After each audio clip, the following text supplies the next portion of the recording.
রাজকুমারী সমবায় সমিতিতে বিপুল বিপুল বিপুল ভোটে জিতল কে? বিজেপি আমাকে হারা হারলো কে? তৃণমূল আমাকে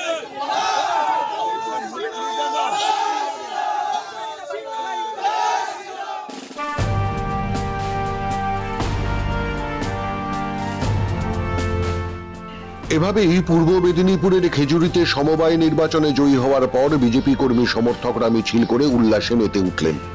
এমনিতেই কড়া নিরাপত্তায় খেজুরি ১ নম্বর ব্লকের কামারদার বারপুটিমারি সমবায় কৃষি উন্নয়ন সমিতিতে ১২ আসনের মধ্যে ১১ আসনে নির্বাচন হয়।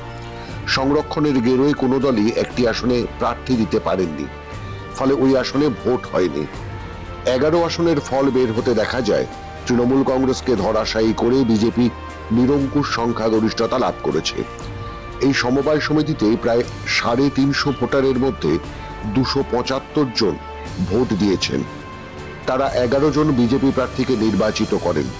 তৃণমূল একটি আসনেও দাঁত ফোটাতে পারেনি।